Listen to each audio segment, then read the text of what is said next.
tanaman porang ini nasibnya bisa jadi ya, bisa jadi. Kita semua berdoa berharap tidak seperti komoditi-komoditi lain begitu. Yang maaf tanda kutip gagal mensejahterakan petani. Sebut saja dulu sejarah Barat menjajah Nusantara, Pala ratusan tahun yang lalu. Kemudian yang terakhir ini tebu, kemudian padi, di mana di dua komoditi terakhir petani maaf belum bisa menikmati taraf kesejahteraan yang layak begitu.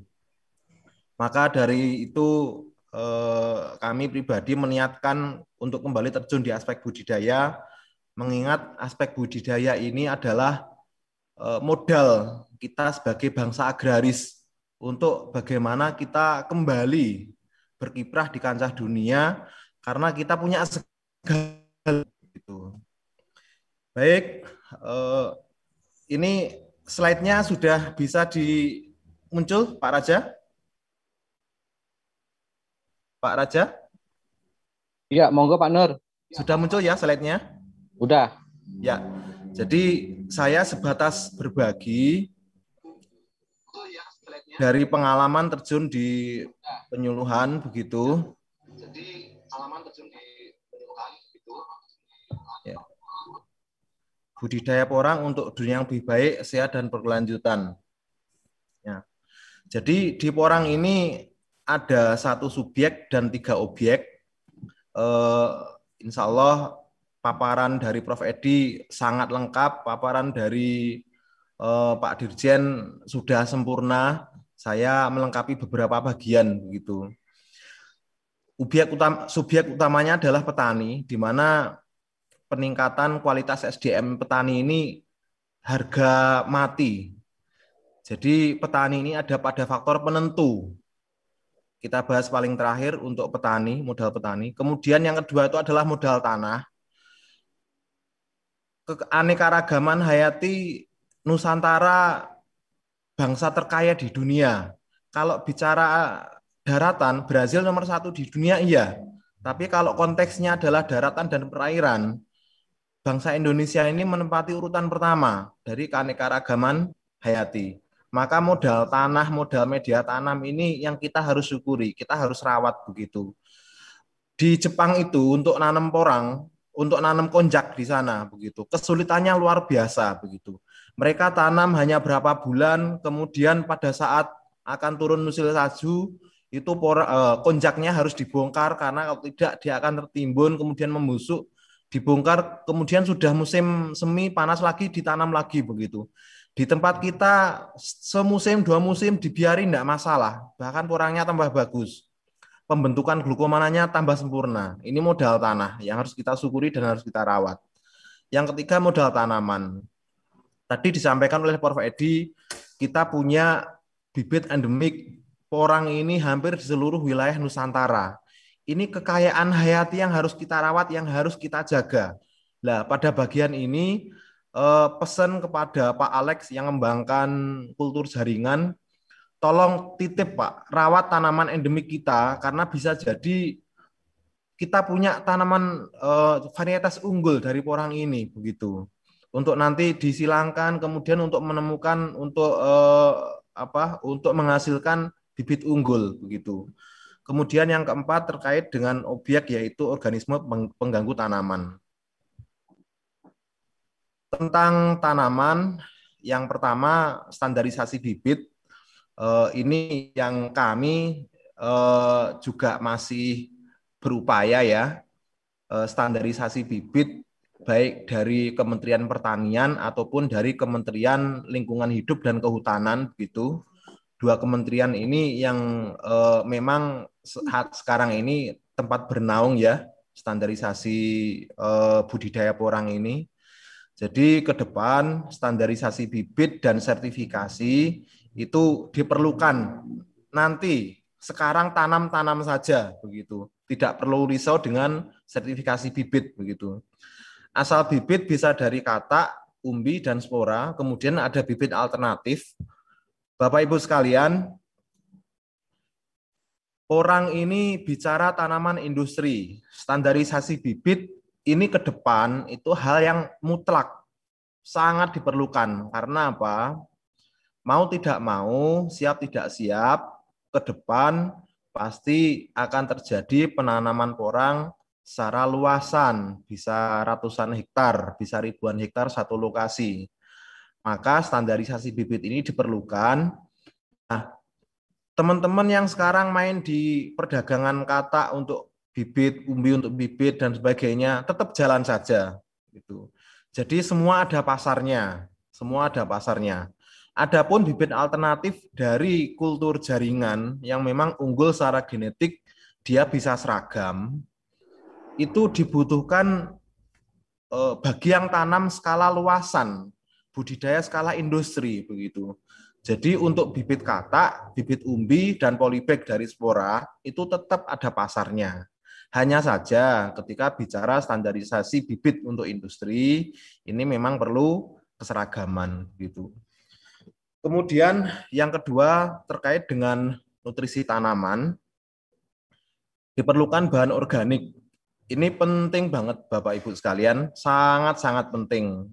Terutama Bapak-bapak, Ibu-ibu penyuluh di lapangan, beberapa kali saya menyimak sosialisasi pentingnya bahan organik ini karena berapapun pemerintah mengucurkan pupuk subsidi yang bisa didanai pemerintah itu hanya kurang dari separuhnya begitu.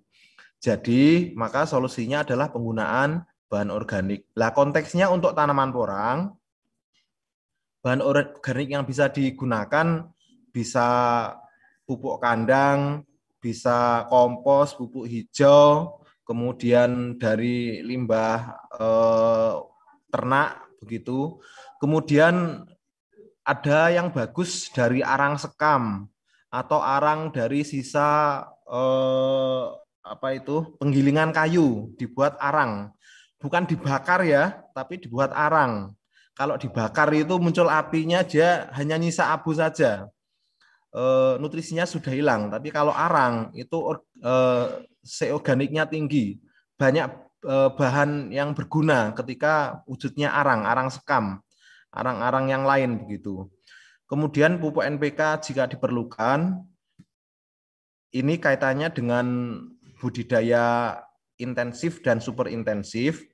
Kalau lahan naungan di lahan-lahan perhutani yang pakai peneduh, barangkali memang bahan organik di tanah masih bagus, tanahnya masih subur. Saya rasa penggunaan pupuk NPK cukup sedikit saja. Tetapi di area budidaya intensif tanpa naungan, penggunaan NPK ini jadi perlu. Karena apa? Budidaya intensif itu menargetkan produksi tinggi. Ketika pure organik hanya mengandalkan bahan organik yang itu juga pemberiannya di bawah rekomendasi, di bawah kebutuhan untuk mengembalikan kesuburan lahan, maka yang terjadi adalah pemiskinan hara tanah begitu. Kemudian untuk tanaman ini diperlukan nutrisi organik berteknologi. Ini perlu terutama lahan-lahan di bawah naungan ketika cahaya matahari kurang memadai, maka diperlukan nutrisi organik lewat mekanisme stomata daun dengan penyemprotan. Ini gunanya apa? Jadi memberi nutrisi alternatif selain dari mekanisme perakaran fotosintesis, nutrisi ini membantu pemberian nutrisi yang langsung diserap oleh tanaman, langsung disebarkan ke sel kejaringan. Nutrisi ionik lewat penyemprotan daun, lewat stomata daun. Lanjut kemudian tentang tanah 1, 2, 3. Ini masalah di lahan-lahan kita sekarang, terutama yang budidaya intensif dan super intensif. Kemudian di lahan naungan beberapa daerah yang sudah ditanam porang lebih dari 10-15 tahun juga sudah mulai muncul. Pertama, masalah pengerasan lahan. Ini karena perlakuan pemupukan yang tidak lengkap, tidak seimbang. Jadi memang yang terbaik kondisi tanah, tingkat kesuburannya diukur, kemudian selisihnya diberikan bahan organik, diberikan pupuk NPK, begitu itu yang terbaik. Tetapi cara paling sederhana, pemberian pupuk lengkap berimbang ini bisa sekitar 10-20 ton bahan organik per hektar.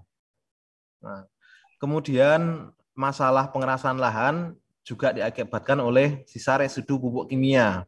Jadi ini ada poin penting yang perlu difahami Bapak Ibu sekalian, terutama petani pemula ya. Jadi dalam budidaya porang organik yang tidak bisa ditolerir adalah penggunaan pestisida. Sebisanya dihindari. Kalaupun karena kondisi darurat, misalnya ada serangan hama, uret misalnya, ini kalau tidak diatasi maka terancam gagal panen. Itu baru boleh penggunaan pestisida kimia. Begitu. Nah, sepanjang itu bisa dilakukan pencegahan, maka lakukan pencegahan. Lakukan dengan pendekatan pestisida nabati misalnya. Nanti lebih lanjut akan dijelaskan. Jadi penggunaan pupuk kimia boleh, tetapi pada dosis tentunya sesuai dengan kebutuhan lahan, sesuai dengan kebutuhan tanah. Tanah yang subur cukup penggunaan pupuk kimianya dosis rendah saja. Tanah yang rata-rata kesuburan sedang, gunakan dosis sedang.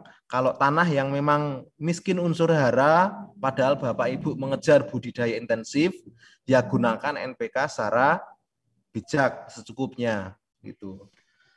Kemudian terkait dengan tanah, masalah yang kedua adalah kemiskinan hara tanah.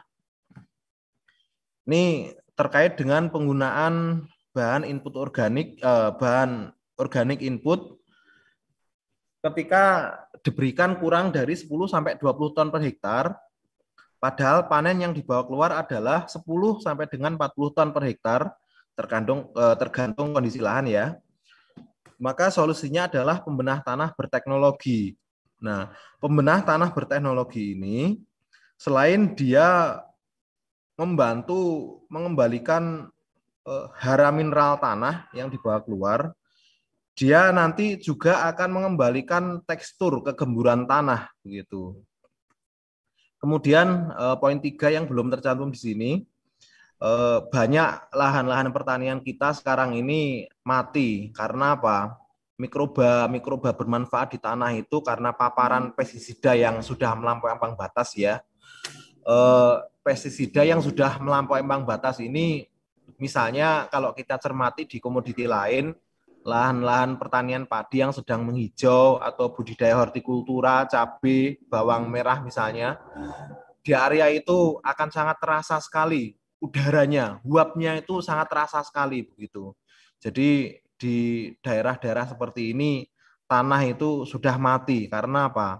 Mikroba bermanfaat di tanah itu, unsur hayati di tanah itu karena paparan kimianya terlalu tinggi, itu banyak yang mati.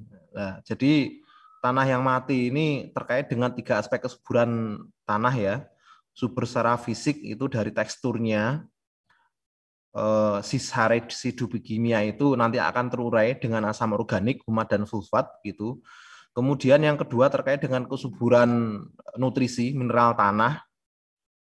Jadi itu yang perlu pupuk pembenah tanah yang kandungan unsur hara mineral mikronya terutama itu yang membantu mengembalikan kesuburan tanah secara nutrisi. Kemudian kesuburan tanah secara biologis. Ini bagaimana petani sekali lagi secara bijak menggunakan pestisida. Penggunaan pupuk kimia boleh, tetapi dosisnya sesuai dengan kebutuhan lahan. Yang sebaiknya dihindari sekali lagi adalah penggunaan pestisida. Supaya apa? Kesuburan lahan secara biologis ini tetap terjaga. Gitu. Lanjut, kemudian terkait dengan organisme pengganggu tanaman, mulai dari gulma, jamur, dan hama. Gulma ini biasanya dalam budidaya porang diselesaikan pada saat awal budidaya, disemprot dengan obat penghilang gulma, penghilang alang-alang dan sebagainya, monggo silahkan. Tetapi sebaiknya diikuti segera dengan pemberian bahan organik supaya apa? Mikroba tanah yang bermanfaat untuk kesuburan tanah, yang bermanfaat untuk kesuburan tanaman, itu supaya ada tempat untuk dia tuh berteduh. Ibaratnya karena semprotan kimia itu sekarat begitu. Jadi sediakan kembali media mereka untuk tumbuh begitu. Caranya bagaimana? Dengan memberikan bahan organik gitu. Kemudian jamur beberapa lokasi mulai muncul ketika porang di budidaya intensif.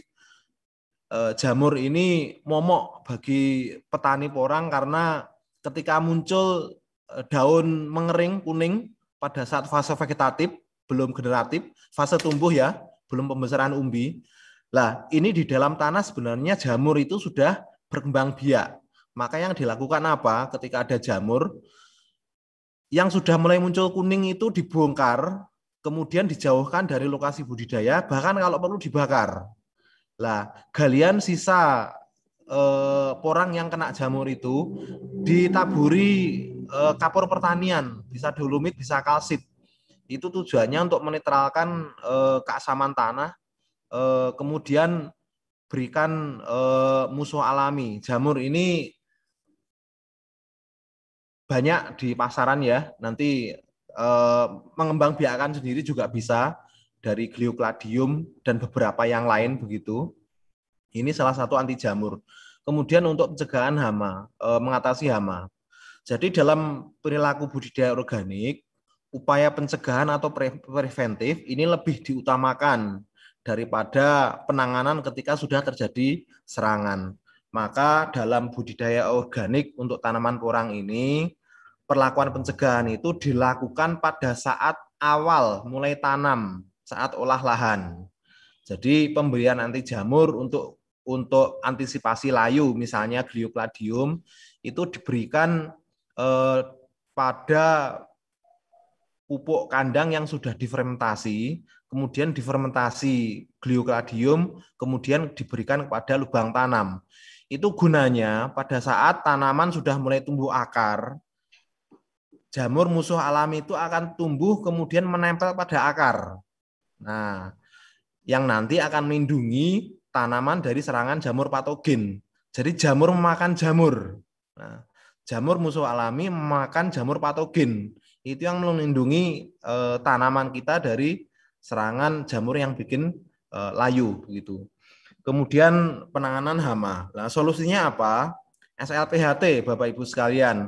Ini mohon Bapak-bapak penyuluh di daerah digiatkan SLPHT untuk porang ini belum populer kayaknya karena di fase-fase awal gangguan hama penyakit memang tadi disampaikan oleh Pak Hartoyo masih minim begitu. Tetapi ketika di budidaya intensif penggunaan input NPK terlalu tinggi, daun muda itu disukai ulat, disukai ulat. Maka sekolah lapang pengendalian hama terpadu ini untuk porang selayaknya digiatkan dengan pemanfaatan musuh alami dan penggunaan pestisida nabati. Mau ngeracik sendiri nanti mestinya dari bapak-bapak penyuluh di balai-balai penyuluh di daerah mestinya ada kelas-kelas pelatihan bagaimana meramu pestisida nabati, bagaimana membiakkan musuh alami untuk diaplikasi ke lahan. Kalau mau merek komersial sudah tersedia banyak begitu. Jadi silahkan cari informasi untuk menyedia merek-merek komersial. Kalau bicara luasan, Bapak Ibu sulit untuk meramu sendiri. Nah, ini di bagian akhir Bapak Ibu, human capital atau modal manusia. Jadi begini, masa lalu kita 300-an tahun yang lalu bangsa Eropa menjajah kita itu untuk mengambil rempah begitu, pala. Yang mana terjadi di pala ini daya saing kita melemah karena bibit itu dibawa keluar, kemudian dibudidayakan oleh bangsa Eropa. Bangsa Eropa ini ketergantungannya rempah kan sangat luar biasa begitu. Jadi ketika bibit pala dibawa keluar, kemudian dibudidayakan di area-area yang dengan kondisi agroklimat mirip di daerah asal pala, di Banda Neira di Indonesia Timur itu beberapa lokasi di Afrika. Jadi daratan yang subur tetapi dekat dengan lautan. Mereka melakukan riset gitu.